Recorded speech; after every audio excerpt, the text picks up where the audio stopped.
Have you ever wondered why some people seem genuinely happy being single? Even when it feels like they could easily be in a relationship if they wanted to. Well, today we're going to dig into the psychology behind that choice, and trust me, the answers are pretty fascinating. We all know that person. Or, hey, maybe that person is you. Someone who just seems totally content on their own, even though they have options. It really makes you wonder, right? What's really going on beneath the surface? Now, the easy answers we all hear are, oh, they just have bad luck or they must be afraid of commitment. But the psychological reality, it's so much deeper than that. For many, it is a very conscious choice, and it's driven by some really powerful internal patterns. So let's unpack that choice. We're going to break down the 5 key psychological patterns that explain why some people consciously and very happily choose to stay single. First up, they value their independence more than attachment. Now, this is not about being anti-relationship or pushing people away. It's about having such a strong, solid sense of self that they simply don't need a relationship to feel whole. Their autonomy is their priority. This all boils down to a really powerful concept: internal validation. It's that ability to feel secure and find your self-worth from within, instead of looking for it in someone else's approval. And when you have that, being alone feels like freedom, not loneliness. It's a total game changer. The second pattern is that they have higher standards. And let's be clear, this isn't about some unrealistic fairy tale checklist. Nope. This is about having a deep, clear understanding of their own values and what they actually need in a partner. It really all comes down to self-respect.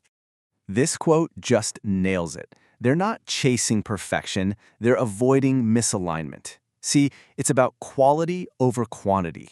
They would much rather wait for a connection that truly fits than pour all their energy into something that's just fundamentally not right. And that leads us right into our third point. They've learned from past experiences.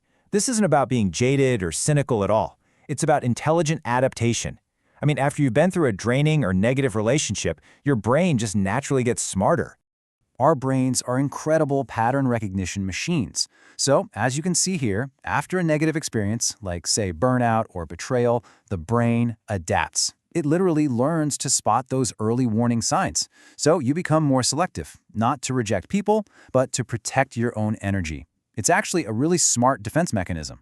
Fourth, and this is a huge one, they are fulfilled in other areas of life. For them, a romantic relationship is just one piece of a big, rich, fulfilling puzzle. It's not the whole picture. Their life is already full and vibrant. There's actually a well-studied concept for this. It's called self-determination theory. And it basically says that our core emotional needs for purpose, for autonomy, for connection can be met in lots of different ways. Through a great career, a creative passion, deep friendships. And when you're truly fulfilled in those areas, that intense pressure to find a partner, it just kind of melts away. And that brings us to the final and, maybe the most important point of them all. This is the one that really ties everything else together. We're talking about the power of solitude. To put it simply, they don't fear being alone. This is the biggest differentiator, hands down. Just think for a second about how many decisions in life, especially in dating, are secretly driven by a fear of loneliness. But when you remove that fear from the equation, the whole game changes. This quote is just so powerful. When you're not afraid of being alone, you stop choosing people for the wrong reasons. You start choosing from a place of want, not a place of need. You choose people because they genuinely add to your already happy life, not because you're trying to fill some kind of void. So, let's do a quick recap of the 5 patterns. The choice to stay single is often about valuing independence, having high standards that come from self-respect, learning from experience, being fulfilled elsewhere, and most importantly, not being afraid to be alone. So the big takeaway here is that being single isn't some problem to be solved or a sign that you're missing out.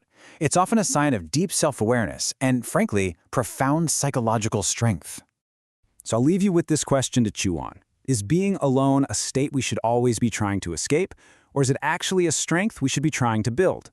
Something to think about. Thanks for tuning in.